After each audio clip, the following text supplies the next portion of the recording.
All right, welcome back to the Trauma Therapist Podcast. My name is Guy McPherson. My mission is to raise the awareness of trauma and to support and inspire new trauma therapists just starting out on the trauma-informed journey. I do that with my membership community, Trauma Therapist 2.0, my online courses and workshops, and the Trauma Therapist newsletter.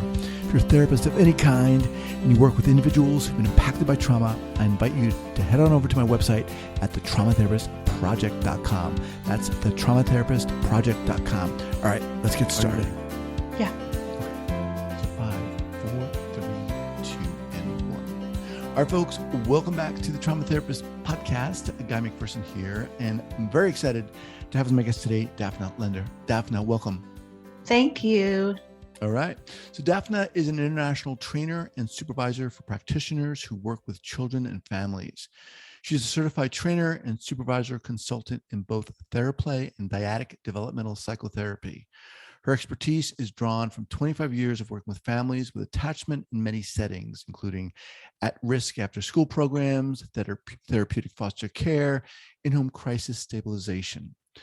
Her style, whether as a therapist or teacher, is combining the lighthearted with the profound by bringing a playful, intense, and passionate presence to every encounter. She is likely to break out into song as engaged in serious intellectual discourse. Well, don't you sound like a Zen master? All right, welcome. Before we get going here, and I love that bio, by the way, before we get going, share with the listeners where you're from originally and where you are now. Okay, I'm originally from the Judean hills of Jerusalem, and I live in Evanston, Illinois, which is the first suburb north of Chicago. Okay. All right. So let's dive in here. It's really a simple question. How the heck did you get into this field? What Excellent. pulled you, compelled you, inspired you? Yeah. Well, when I first became a social worker, my first job out of social work school was in therapeutic foster care. So I had to take kids who were in a residential program because they couldn't make it in a foster home, and they lived in a residential center for 2 years. Then I was supposed to take them and put them in a new foster home that would be a long-term placement. And the bottom line is that job was way too big for my small social work self. I could not figure out how to make these placements work. And I was so discouraged that I thought I should leave social work and become a mortgage breaker. At the time, this was like before, this was in the heyday when you could make a lot of money as a mortgage broker. And I was thinking, wow, I'm really in the wrong profession. And I just felt so discouraged because the kids would have these wonderful foster parents that we had prepared, we thought, really well. And then when the kids made it into the home, after about 3 months, they would start showing their true colors, which is that they were traumatized and were really, really fearful of intimate relationships with people who were constantly watching and looking at them and checking in on them and looking what's their best interest. Okay. So imagine that in the middle of the night, if a kid has a need or something, or they have a stomach ache and a parent comes in, well, this child thinks that the parent is going to be mad at them and abuse them and scream at them for having a tummy ache or something. So they don't want that foster parent to come in and check on them. And so they will do everything to avoid that intimacy. It's all they can do. And so what they did was crazy things. Like one kid cut the drapes with the scissors, another kid, harassed and tortured the family dog. Another kid pooped in a corner. I mean, these are things day in and day out. The foster parents could not handle those behaviors. I was the one who was supposed to go in and help the families.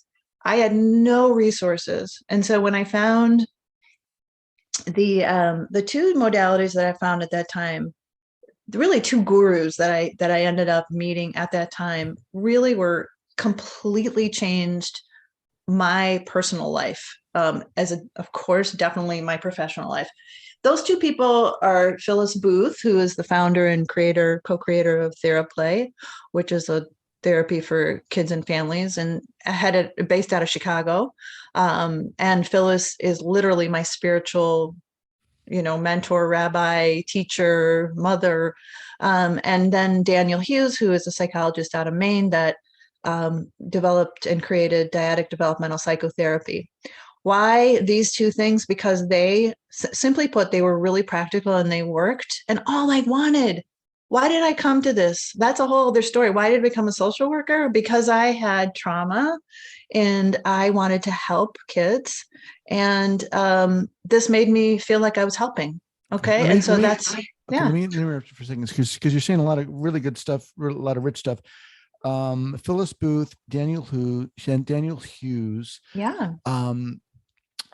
I want to explore in a little bit more detail about how these resources helped you. But before we do that, Dafna, you just started talking about your own trauma, and not that I'm asking you to talk specifically about that, but what was it? When was it? In what period of your life did you say, okay, I want to start helping people in this way?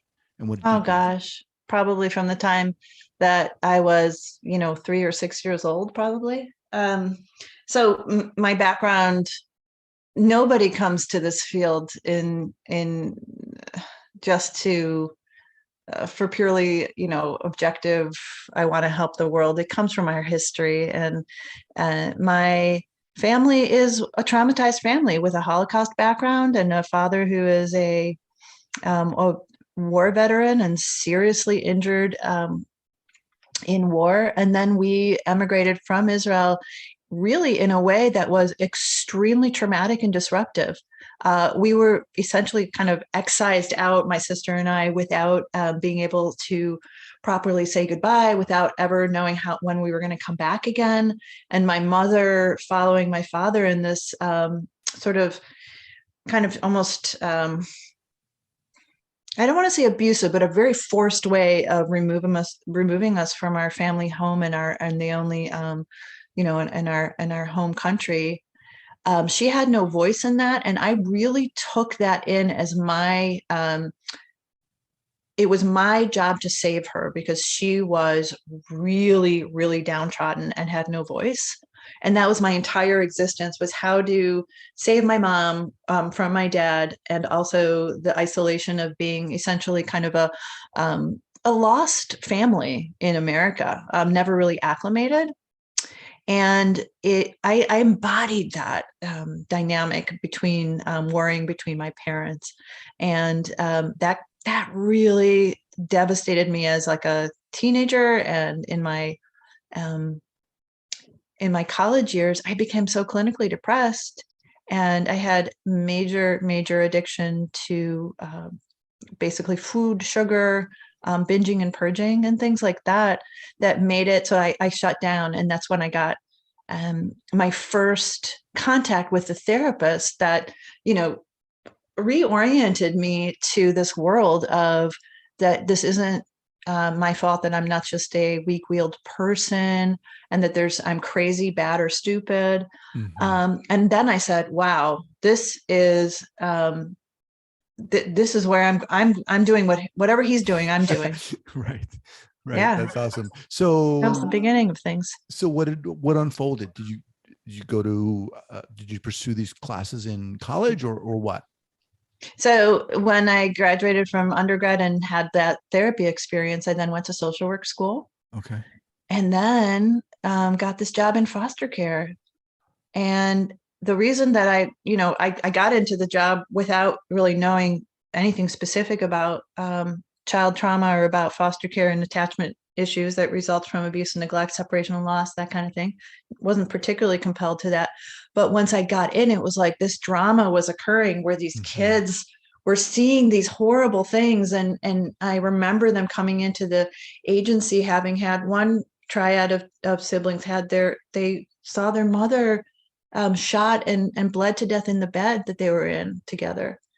And that, I just remember that I could not, I couldn't survive. I couldn't get out of that scene that I saw those children come into our foster care agency.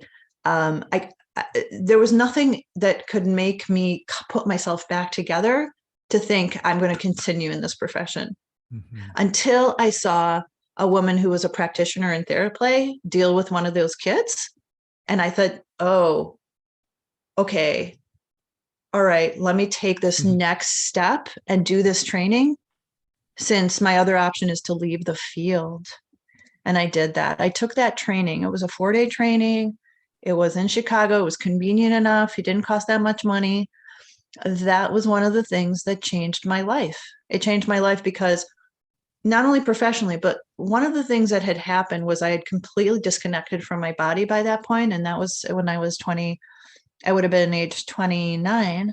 And all of a sudden in Theraplay, it was like, hold on, this is body work for children. Okay. This is really, it's parent and child therapy that's based very much about attachment activities to awaken the body, to integrate the body, and for the parent to be able to see what the child needs from a nonverbal level.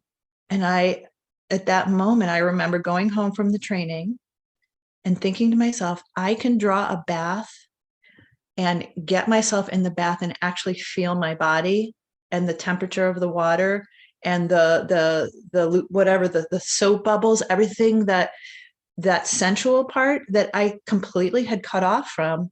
And it was through the Theraplay training that I realized I was missing this whole mind-body integration.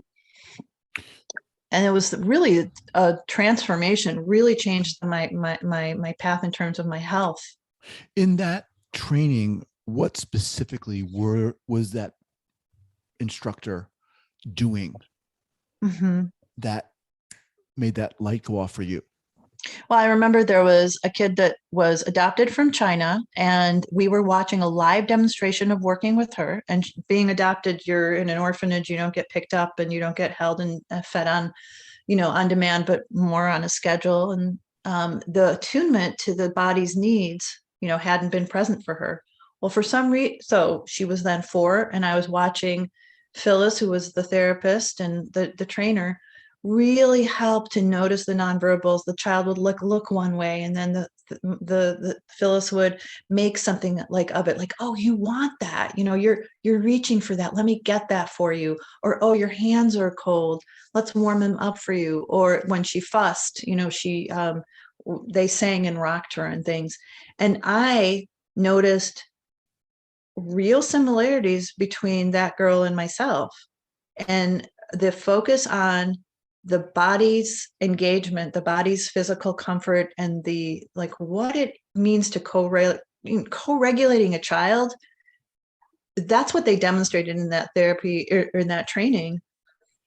And I wasn't able to do that for myself.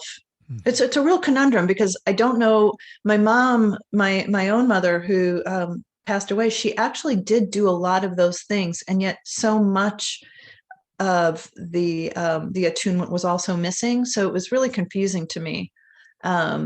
Yet what I was able to understand from that is, yes, I can begin to feel what my body temperature is, or what feels nice to me, and hadn't realized until that moment that I had so many sensory issues. Like, I couldn't, all of a sudden I realized, oh my God, I can't wear this sweater. Oh my God, I can't wear these earrings. I can't sit in this chair anymore. So it was like this whole awakening. I think it was partly what we saw in the training, and just the permission to start exploring, this mind and body connection. It sounds amazing. First of all, the training in and of itself sounds incredible, and the way you're describing how this kind of blew open the doors of the therapeutic soul, in a sense, sounds amazing as well. So, how did things unfold? You went to this training. What were the next steps? Did you realize, oh my God, I got to get my own stuff together before I can help these kids? Or what was it like for you? Oh yeah, I remember a tremendous, flood of emotions, and a lot of feelings of all of a sudden sadness and self-compassion. And I had to think to myself about, the therapy that I was doing. It was a start, but it wasn't helping as much as I wanted it to. It did not address the food, weight, and body image issues. And I had to, realize that I had to move on to a different kind of therapy. I attended and I'm a member of a 12-step group for food, weight, and body image issues.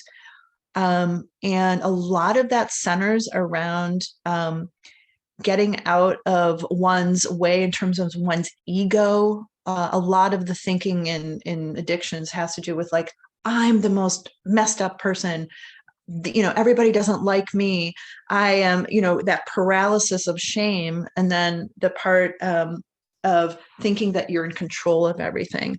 And this 12-step group really blew open a lot of kind of all these thought defects that I had, but most importantly, made me feel like I am not alone. That's the most important thing. I'm not a freak. And there's a way forward with this. And I think this 12-step model, it's really important that the people in it are not therapists and clients. There's no gap. It's all people helping each other, and it's peer support. That you can call on them anytime, day or night, literally night and day. And that worked for me. Whereas therapy didn't, like this, I was psychodynamically focused, did not work for me. So that was a part of my journey, was coming out of the shadow of this, food, weight, and body image issue, which really was only transformed through this huge network of people who knew exactly how I felt and who were there to say, these are the steps, you can get through this. And it's not through these old like coping skills that you used to use. So that was part of the journey. And the journey still continues today. I have done EMDR therapy for myself. I'm an EMDR therapist myself, but that has also been a really important part to free up the attachment trauma that I inherited from my childhood. Just remind everyone that I'm speaking with Dafna Lender at dafnalender.com. That's DAFNALENDER.com. We'll have that linked up here at the show notes page at the traumatherapistpodcast.com. So what do you do now? What are you doing now? And what's your mission? Okay. I'm fascinated by the parent-child relationship, and I want to heal trauma before the people in our society get to adults. Okay. So that's my passion. I want therapists to work with kids and their parents.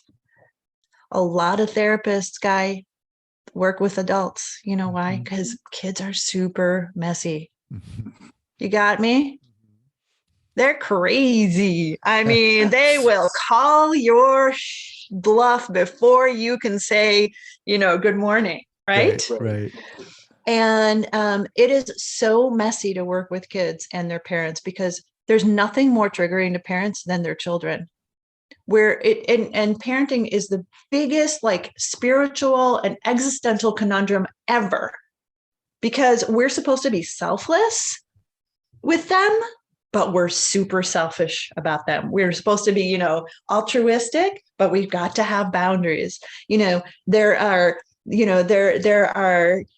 spitting image, and yet they are weird and they do their own stuff.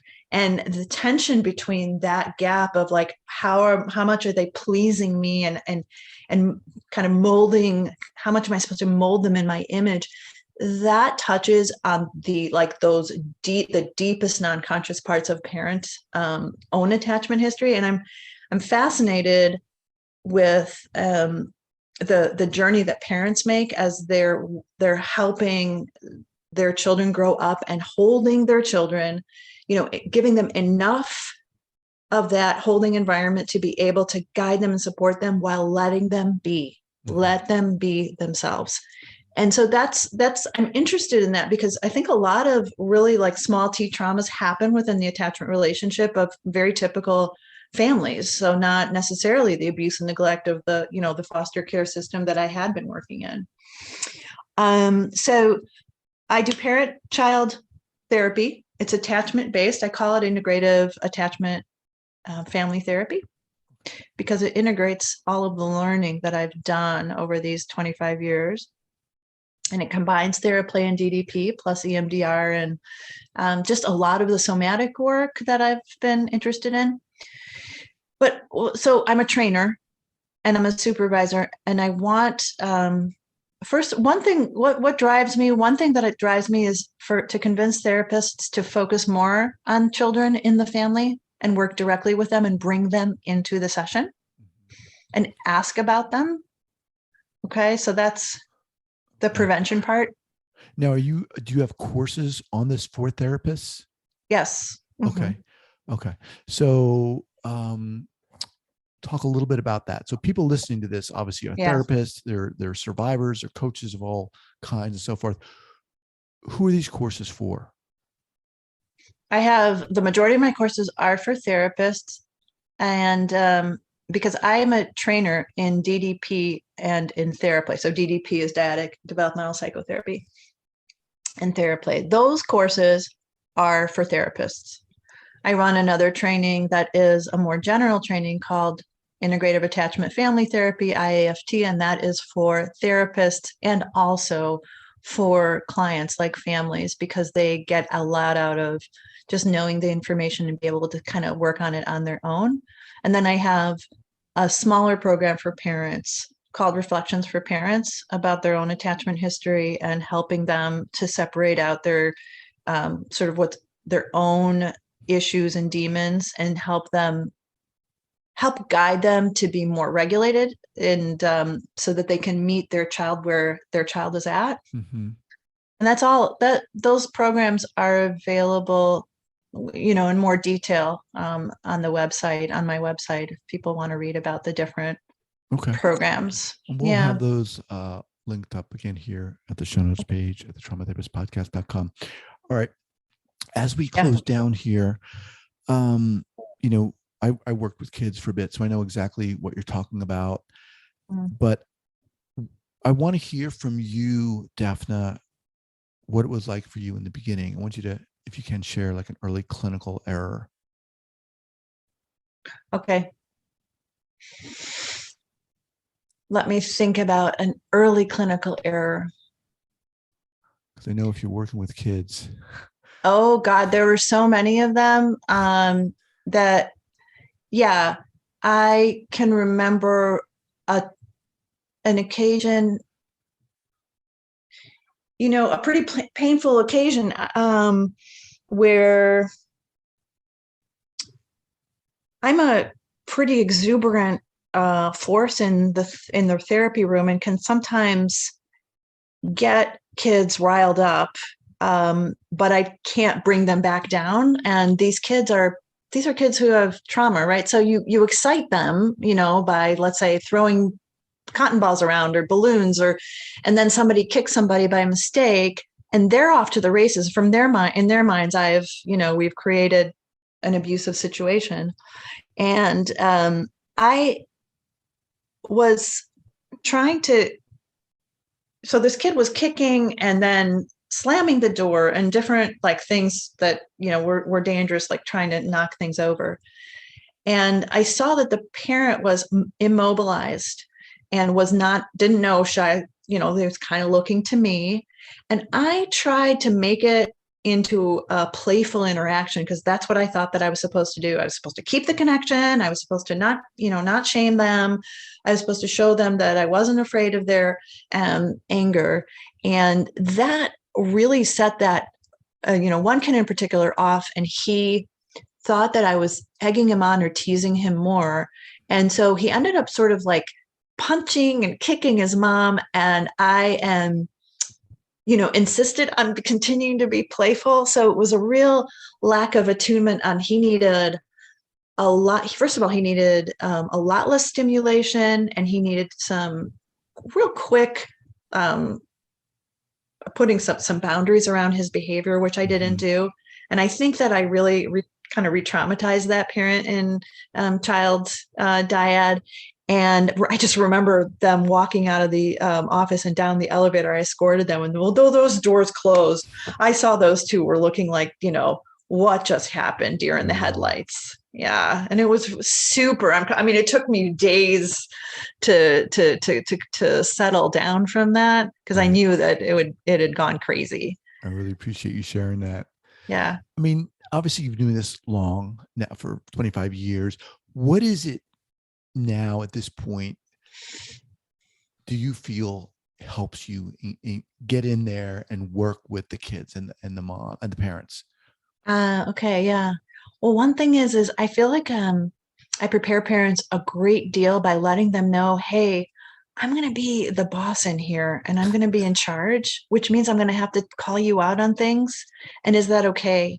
How would you like me to do that? And if I offend you, which I probably will, we're going to have every fourth session at least is going to be a parent session only, but as needed, especially if I piss you off, and I will, um, because parents are they're kind of out of control. So, and more so than the children. And so what helps me is that I don't care anymore if I lose clients. Right. Because I've gotten to the point where I have my own private practice and I'm attracting more families that say, just tell us how you're going to work. Right. And we respect you for that. Okay. All And right. that, and I'm just going to call it like it is. And I'm going to tell parents a hard truth. I'm going to do it with empathy. But most of the time I find that the parents are the ones who need, twice as much work as as the kids and the parent together. And I just feel really comfortable having gotten to that place of understanding that this is the vehicle we need to work through. Right. And I'm good with that. Right. Right. I love that. I love that. All right. Look, what's the best way for people to get in contact with you? Good. Yeah. The website, and on my website is www.dafnalender.com, and there's a contact. So there I will be able to see everybody's emails, or Okay. there's also a newsletter. Okay. And before we go, I know we talked about Phyllis Booth and Daniel Hughes, but any other book you want to mention that, whether trauma related or not, that's inspired you? Okay. Golly jeepers. Well, since there's so many, I want to say just one, an oldie but goodie, the best one that explains attachment theory to me in all its complexity is Becoming Attached, second edition, Robert Karen. Robert Karen. Karen, Becoming Attached. And the reason is he tells it through his own really granular experience of his he's a storyteller, and he tells stories about his mom. In addition to making all of the attachment like heroes and characters like John Bowlby and Ainsworth come to life in a storytelling way. So that gets me there. Anybody who's going to tell me a story, I'm going to sit and listen. Awesome. Awesome. Yeah. Well, look, Dafna, I really appreciate you coming on here and sharing your stories. You're a pleasure to talk to, and I'd love to have you back at some point. That'd be great. Yeah. Awesome. Thank you for the work you're doing. You're very intense, and I love it. I love it. I love talking to you. Thank you so much for inviting me. Really appreciate it, Guy. You're welcome. All right. Have a great day. Okay. Bye-bye. So long. Ciao, ciao. Thank you so much for listening and supporting this podcast. And if you'd like to join the hundreds of other therapists who are each month keeping up to date and informed and inspired about what's going on in the world of trauma, I'd love to invite you to head on over to the Trauma Therapist newsletter. That's the traumatherapistnewsletter.com.